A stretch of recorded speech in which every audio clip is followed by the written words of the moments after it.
ஆதிராவிடர் மற்றும் பழங்குடியின மக்களுக்கு திமுக என்ன செய்தது என்று கேட்போம்.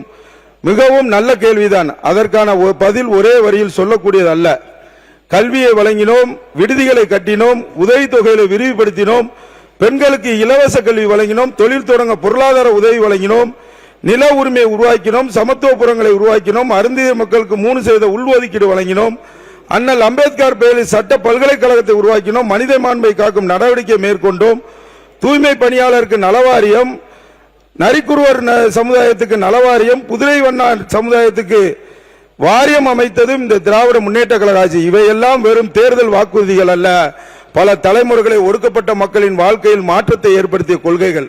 ஆதிராவிடர் மற்றும் பழங்குடியினர் மக்களின் சமூக கல்வி பொருளாதார முன்னேற்றத்திற்காக தொடர்ந்து குரல் கொடுத்ததும் ஆட்சியில் அதை கொள்கைகளாக மாற்றி செயல்படுத்தியதும் திராவிட முன்னேற்ற கழகம். அதனால்தான் சமூக நீதி இருக்கும் வரை திராவிட இயக்கத்தின் பணி தொடரும், சமத்துவம் நிலைக்கும் வரை கலைஞரின் கொள்கை தொடரும், ஆதிராவிடர் மற்றும் பழங்குடியின மக்களின் முன்னேற்றம் தொடரும் வரை திராவிட முன்னேற்ற கழகத்தின் பயணமும் தொடரும். இந்நிலையில் கடந்த 100 நாள் ஆட்சி காலத்தில் பல்வேறு திட்டங்களுக்கு இந்த அரசு பெயர் மட்டும்தான் மாற்றி இருக்கிறது. ஆதிராவிடர் மற்றும் பழங்குடியினர் நலத்துறை என்பதை மாற்றி சமூக நீதித்துறை என்று பெயர் மாற்றம் மட்டுமே நிகழ்ந்துள்ளது. அத்துறையில் எவ்வித மாற்றமும் நிகழ்ந்ததாக தெரியவில்லை. முதலமைச்சர் சமூக பொருளாதார மேம்பாடு திட்டம் என்பது வெற்றி தொழில் முனைவோர் திட்டங்களாக உங்க உறுப்பினர் நீங்க உறுப்பினர் MRK பன்னீர்செல்வம் அவர் கவனத்துக்கு மாண்புமிகு பேரவைத் தலைவர்களே, மாண்புமிகு எங்களுடைய உறுப்பினர் பேசிக் கொண்டிருக்கிறார்கள். மானிய கோரிக்கை மீது அமைச்சரை காணும், என்னுடைய அமைச்சரை காணும், அந்த துறை இந்த கொடுத்தனாலுடைய விளைவு ஆளுங்கட்சி சார்ந்த அமைச்சரே வெளில போயிட்டாரு. அப்புறம் எதிர்கட்சி உறுப்பினர் எப்படி போவாங்க? இல்ல என்னுடைய அனுமதியோடு தான் முதலமைச்சர் அவளை பார்த்து விட்டு ஒரு 5 நிமிடத்துக்கு வந்துருவாங்க. மாண்புமிகு பேரவைத் தலைவர்களே, 6 அமைச்சர்களுக்கு வாய்ப்பு கொடுத்தாங்க. முதலமைச்சரும் இல்ல, அமைச்சரும் இல்ல. பேசுங்க.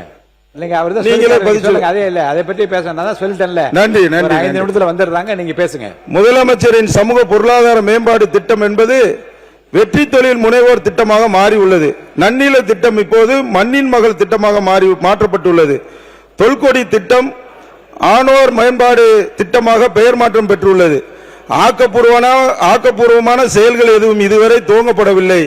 எடுத்துக்காட்டுக்காக அண்ணல் அம்பேத்கர் அயலக உயர்கல்வி திட்டத்தின் கீழ் 2024-25 ஆண்டில் 124 மாணவர்கள் ரூபாய் 60.33 கோடி வழங்கப்பட்டது. 2025-26 ஆண்டில் 65 கோடி ஒதுக்கப்பட்டது. புதிய குறிப்பில் உயர்கல்வி வாய்ப்புகள் தொடர்ந்தாலும் முந்தைய பயணிகள் செலவினம் மற்றும் வளர்ச்சி வரிசை முழுமையாக முன்னிலைப்படுத்துவதில்லை. முன்னவர் மாண்பு பேரவைத் தலைவர்களே, மாண்பு உறுப்பினர் பேசுகிற போது ஆதிராவிட நலத்துறை அமைச்சர் இங்கே இல்லை என்று சொன்னார்கள். இது கூட்டு பொறுப்பு. எந்த அமைச்சர் வேணாலும் குறிப்பிடுத்திக் கொண்டு அதற்கான நடவடிக்கை மேற்கொள்வது வழக்கம்.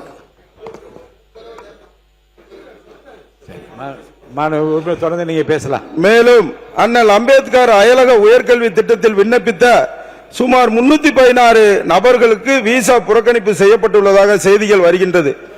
அது குறித்து இதுவரை எந்த முழுமையான விளக்கமும் தரப்படவில்லை. அதற்கு மாற்று ஏற்பாடும் செய்யவில்லை. பக்கத்தில் விண்ணப்பிக்கும் மாணவர்கள் எளிய முறையில் தங்களது விண்ணப்பங்களை எந்த நிலையில் உள்ளது என்பதை தெரிந்து கொள்ளவும் அவர்களுக்கு வழங்கக்கூடிய ஊக்கத்தொகை நிர்ணயம் என்ன என்பதை வெளிப்படையான தன்மையோடு இணையதளத்தில் பதிவிட வேண்டும் என்று கேட்டுக் கொள்ளப்படுகிறது. கடந்த 100 நாட்களில் சுமார் 10 ஆவண கொலைகள் நடைபெற்றுள்ளது. அது குறித்து இதுவரை எந்த நடவடிக்கை எடுக்கப்பட்டுள்ளதா? கடந்த ஆட்சி காலத்தில் மாண்புமிகு தளபதியார் அவர்கள் அமைக்கப்பட்ட நீதியரசர் KN பாஷா தலைமையிலான ஆணையம் வழங்கிய பரிந்துரைகள் மீது என்ன நடவடிக்கை எடுக்கப்பட்டுள்ளது என்பதை நான் இங்கு கேட்டுக்கொள்ள கடமைப்பட்டிருக்கிறேன். அதேபோல பள்ளி கல்லூரி மாணாக்கள் தற்போது மீண்டும் கைகளில் வண்ணக்கயிறு மூலம் தங்களது ஜாதி அடையாளங்களை வெளிக்காட்டும் விதமாகவும் கட்டுகிற பழக்கம் மீண்டும் தலை தூக்கி உள்ளது.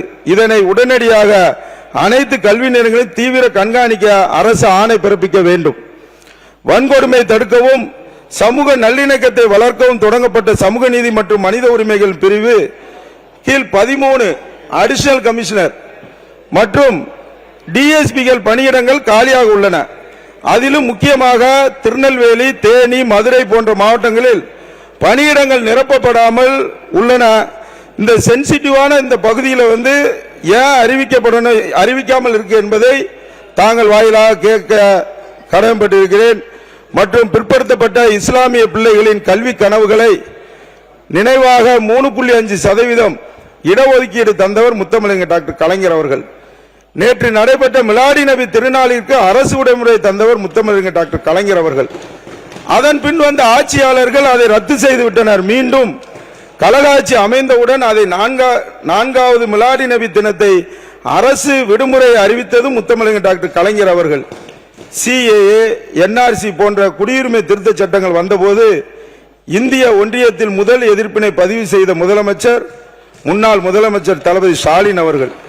அதே குடியுரிமை சட்டத்தை எதிர்த்து ஆளுநர் மாளிகையில் முற்றுகை போராட்டத்தில் ஈடுபட்டு கைது செய்யப்பட்டவர் எங்களுடைய எதிர்க்கட்சி தலைவர் மாண்புமிகு உதயநிதி ஸ்டாலின் அண்ணன் அவர்கள்.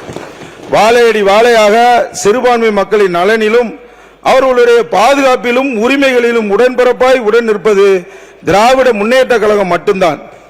2 தினங்களுக்கு முன்னதாக இஸ்லாமியர்களை திமுக அவதூறாக பேசியதாக கூறி அந்த சட்டமன்ற உறுப்பினர் சகோதரர் குடியுரிமை எதிர்ப்பு போராட்டங்கள் நடந்த காலத்தில் ஒரு நபரை குறிப்பிட்டு அவர் அந்த இஸ்லாமிய சமூகத்தில் என்னென்ன தீங்குகள் செய்திருக்கிறார் என்று பல்வேறு யூடியூப் சேனல் மூலமாக பேட்டி அளித்துள்ளார்கள். குறிப்பாக பீஸ்ட் படத்தை தடை செய்ய வேண்டும் என்று அவர் தனி பிரத்யேக பேட்டியை அளிச்சிருந்தார். அதுல இஸ்லாமியருக்கு எதிராக இப்போது முதலமைச்சராக இருக்கக்கூடியவர் எவ்வாறு செயல்படுகிறார் என்பதை கூட 40 நிமிடங்கள் அவர் பேட்டி அளிப்பது என்பது முக்கியத்துவம் வாய்ந்தது. அதற்கு அவர் பதிலளிப்பாரா என்பதுதான் எங்களுடைய கேள்வி.